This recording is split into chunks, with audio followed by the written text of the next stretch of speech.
Hi, next in web മലയാളത്തിൻ്റെ മറ്റൊരു വീഡിയോയിലേക്ക് സ്വാഗതം. ചാനൽ ഇപ്പോൾ തന്നെ സബ്സ്ക്രൈബ് ചെയ്യാൻ മറക്കണ്ട. ഞാൻ ഭാവിയിൽ അപ്ലോഡ് ചെയ്യുന്ന വീഡിയോകളുടെ നോട്ടിഫിക്കേഷൻ കിട്ടാൻ ഇത് ഉപകരിക്കും.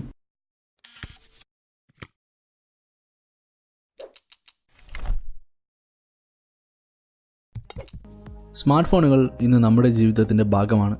പലപ്പോഴും മാസങ്ങൾ കഴിയുമ്പോൾ നമ്മുടെ ഫോണിൻ്റെ പെർഫോമൻസ് കുറയാൻ തുടങ്ങും, അല്ലെങ്കിൽ കംപ്ലയിൻറ്റ്സ് വരാൻ തുടങ്ങും. ചിലപ്പോൾ നമ്മുടെ കയ്യിലിരിപ്പ് കൊണ്ട് തന്നെയായിരിക്കും ഇത് സംഭവിച്ചത്.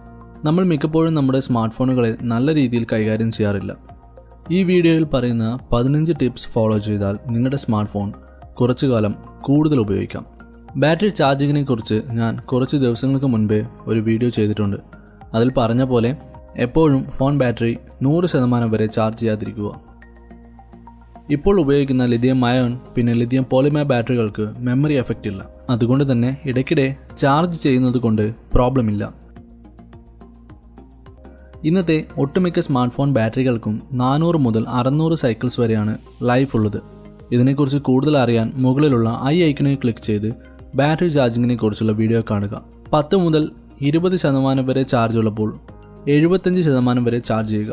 ഇങ്ങനെ ചെയ്താൽ ബാറ്ററി ലൈഫ് 1000 മുതൽ 1100 സൈക്കിൾസ് വരെ എത്തും. ബാറ്ററി ചാർജ് എപ്പോഴും 100% ആക്കി വെക്കാതിരിക്കുക, അഥവാ എപ്പോഴും ചാർജർ കണക്ട് ചെയ്ത് വെക്കരുത്.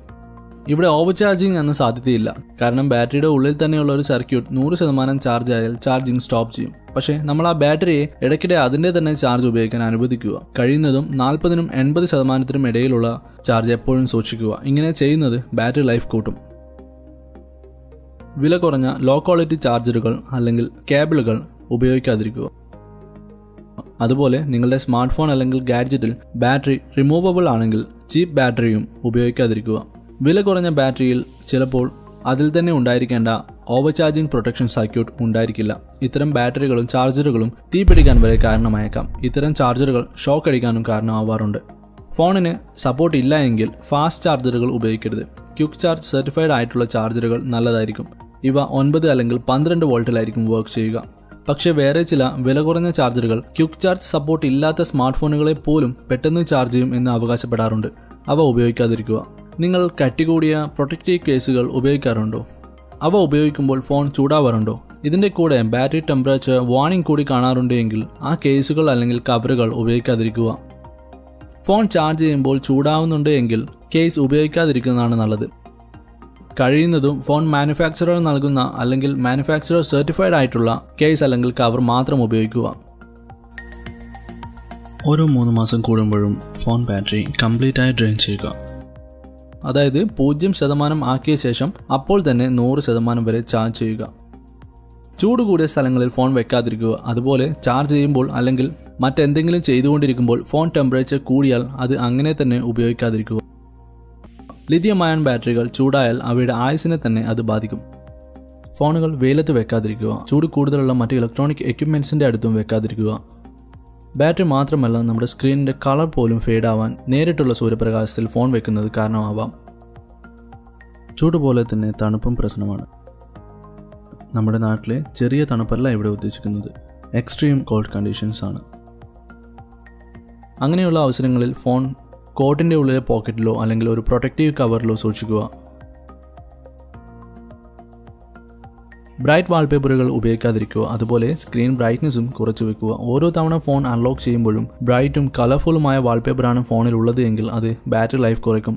കഴിയുമെങ്കിൽ ബ്ലാക്ക് ആൻഡ് വൈറ്റ് വാൾപേപ്പർ ഉപയോഗിക്കുക, അല്ലെങ്കിൽ കളേഴ്സ് കുറഞ്ഞത് ഉപയോഗിക്കുക. അതുപോലെ സ്ക്രീൻ ബ്രൈറ്റ്നസ് 30 മുതൽ 40% വരെ കുറച്ച് വെക്കുക. ഇത് കണ്ണിൻ്റെ ആയാസം കുറയ്ക്കുകയും ബാറ്ററി ലൈഫ് കൂട്ടുകയും ചെയ്യും. കഴിയുന്നതും ഓട്ടോ ബ്രൈറ്റ്നസ് ഫംഗ്ഷൻ ഉപയോഗിക്കുക. വോൾട്ടേജ് ഫ്ലക്ച്വേഷൻസ് ഉള്ളപ്പോൾ ഫോൺ ഉപയോഗിക്കാതിരിക്കുക. മിന്നലുള്ളപ്പോൾ ഒരിക്കലും ഫോൺ ചാർജ് ചെയ്യാൻ വെക്കരുത്. സ്മാർട്ട് ഫോണിന് മാത്രമല്ല, എല്ലാ ഇലക്ട്രിക് അപ്ലയൻസസിനും ഇത് ബാധകമാണ്. സർക്യൂട്ട് ബ്രേക്കർ ഉള്ളത് ഹൈ വോൾട്ടേജ് പ്രൊട്ടക്ഷന് വേണ്ടിയാണ്. പലപ്പോഴും ഇവ മിന്നലിൻ്റെ മുൻപിൽ പരാജയപ്പെടാൻ സാധ്യതയുണ്ട്. സ്ക്രീനും പോർട്സും ക്ലീൻ ചെയ്യുക. ടിഷ്യൂ പേപ്പർ അല്ലെങ്കിൽ മൈക്രോഫൈബർ ക്ലോത്ത് ഉപയോഗിച്ച് സ്ക്രീൻ ക്ലീൻ ചെയ്യാം.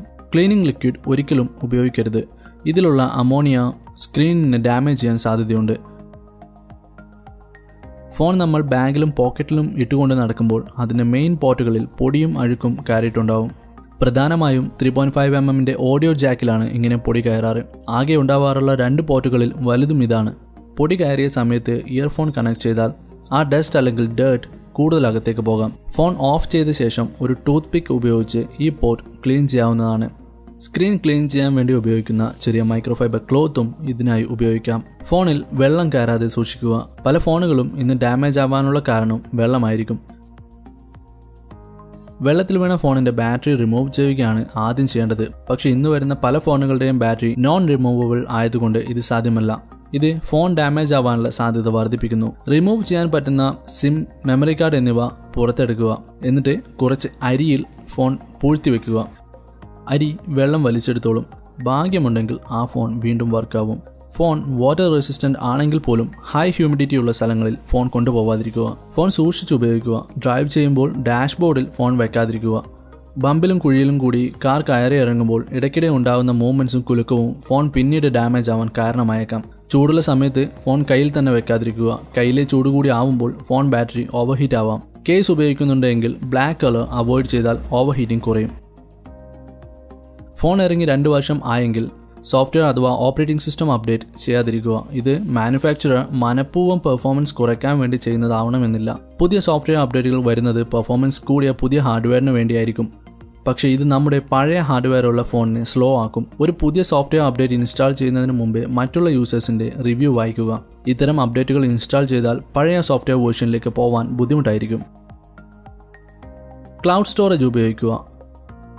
ഇത് ഇന്റർണൽ സ്റ്റോറേജിൽ ധാരാളം സ്പേസ് നൽകുകയും നമ്മുടെ ഡാറ്റ നഷ്ടപ്പെടാതെ സൂക്ഷിക്കുകയും ചെയ്യും. ഗൂഗിൾ ഡ്രൈവ് ക്ലൗഡ് സ്റ്റോറേജിനെ കുറിച്ച് ഞാൻ മുൻപേ ഒരു വീഡിയോ ചെയ്തിട്ടുണ്ട്. അത് കാണാൻ മുകളിലുള്ള ഐക്കണിൽ ക്ലിക്ക് ചെയ്യുക.